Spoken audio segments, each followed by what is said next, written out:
This is the all-new Lamborghini Huracan replacement. It's the most powerful baby Lambo of all time, and it shares loads of bits with the brand new Ruelto hypercar. Lamborghini is going all out to make sure it'll outgun rivals from Ferrari and McLaren. And in this video, I'm going to tell you everything you need to know about it. I'm Matt Watson, and you're watching carwow.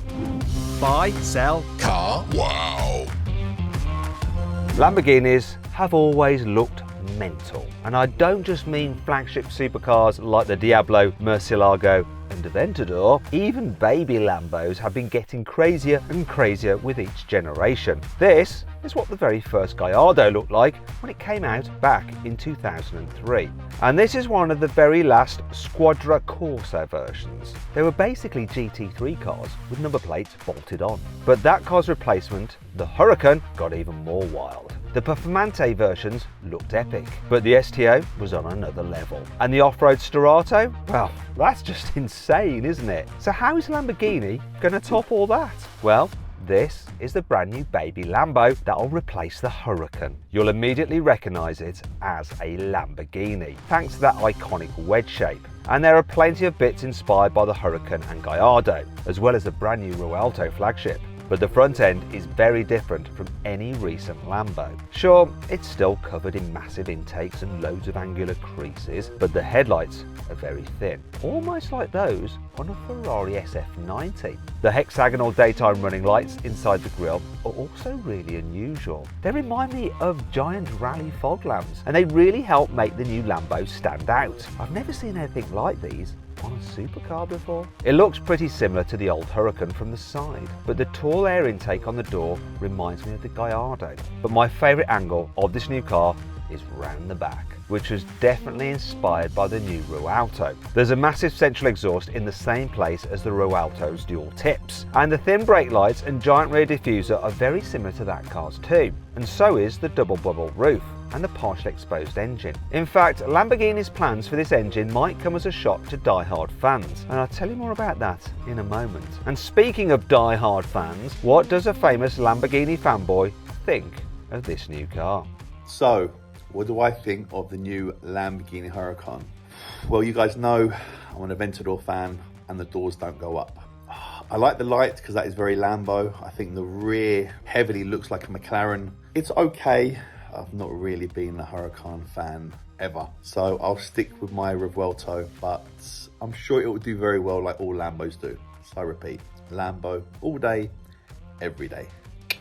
But do you like this new baby Lamborghini, or do you prefer the Ferrari 296 GTB? Let me know in your comments which is your favourite. To be clear, Lamborghini hasn't officially revealed the Huracan successor yet. These images were put together by carwow's in-house team of experts. They created this design by scouring through photos of Lamborghini prototypes to give you the best idea yet what this new car will look like. This team also predicted the design of the new Ruelto, and they absolutely nailed it. Look, this is our prediction, and this is what the car actually turned out to look like. But even if you love the way the new Huracan replacement looks, there's one thing about it that's very controversial. Lamborghini might be about to kill off the iconic naturally aspirated V10, the engine that's been in the Huracan and Gallardo since 2003. The Chief Technical Officer for Lamborghini confirmed that this new car's engine will have less than 12 but more than 6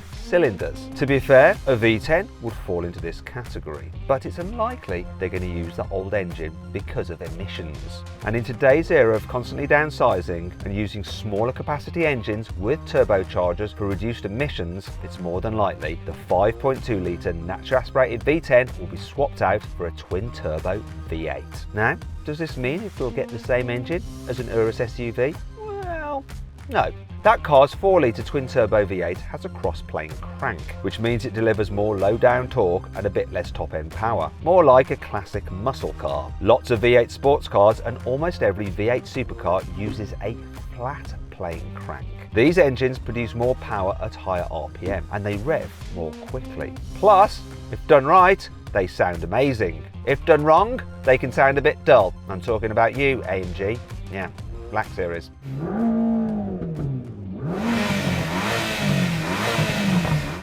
Anyway, to give an idea of the difference between a cross-plane crank and a flat-plane crank in a similar engine, here's a comparison between a V8 in a Corvette C8, which uses a cross-plane crank,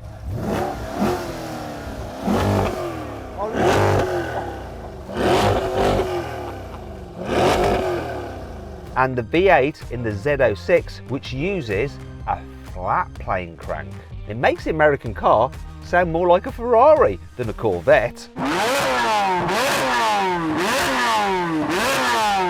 Anyway, back to Lamborghini. Where is Lamborghini going to find a new V8 engine from? Well, one option will be to chop 4 cylinders off the end of the 6.5 litre V12 in the Rialto and then add a couple of turbos. This will give you a 4.3 litre V8 with mountains of power. But Lamborghini has already spent lots of time and loads of money developing a brand new V8 engine for its new hybrid Le Mans hypercar, the SC63. This engine is a 3.8 litre twin turbo V8 that produces 680 horsepower with the help of an electric motor. Okay, so this engine has been specifically designed for the racing program, but it wouldn't be impossible to use a similar engine architecture in a future road car. And Lamborghini could tune it to make even more power because the racing car is restricted to 680 horsepower due to rules, and that includes the hybrid system too.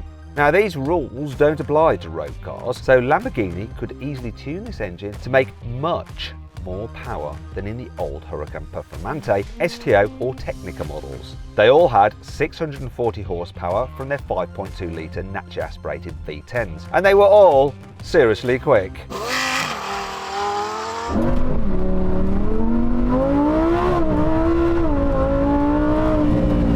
Oh, that felt pretty good to me. Sure, Lamborghini will have to make a few other changes if it wants to use a race car derived V8 in the next generation Huracan. For example, the engine in the SC63 has a cold V design.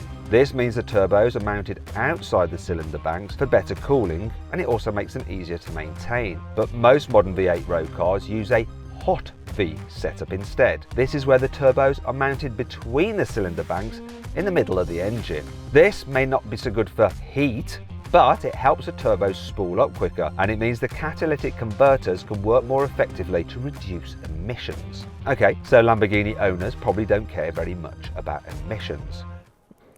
But this guy certainly does. His name is Stefan Winkelmann, and he's the CEO at Lamborghini. He has to care about emissions because it's his job to make sure Lamborghini can survive during the global shift from petrol to electric power. He already confirmed the first Lamborghini electric car will arrive in 2028, and it'll be based on the 1,360 horsepower Lanzador concept. Stefan also said that the new Huracan successor will definitely be a plug-in hybrid. But don't start sharpening your pitchforks yet, because it'll be a performance-focused hybrid system. That means it's all about power. How much extra power are we talking? Well, the Rialto uses its V12 engine and 3 electric motors to produce 1,015 horsepower. There's 1 electric motor at the back to help drive the rear wheels, and there are 2 motors on the front axle that replace the Aventador's traditional 4-wheel drive system. It's actually a very similar setup to the Ferrari SF90, which also has 4-wheel drive and a tri-motor hybrid system with about 1,000 horsepower.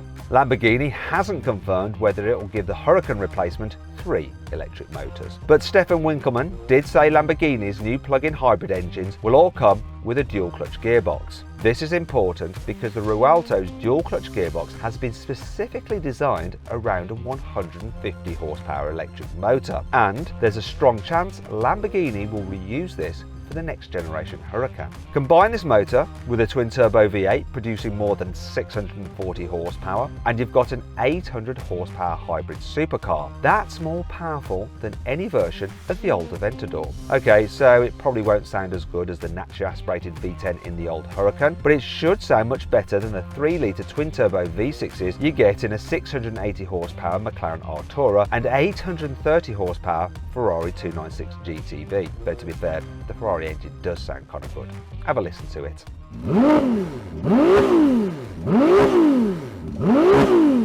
Anyhow, you can bet Lamborghini has been directly comparing its new prototype with these cars. Luckily, I've also tested this Ferrari and McLaren, and here's what happened when I timed them from 0 to 60 miles an hour over the standing quarter mile. 3 seconds dead to 60. Quarter mile, what's it going to do? 10.31 on the quarter mile.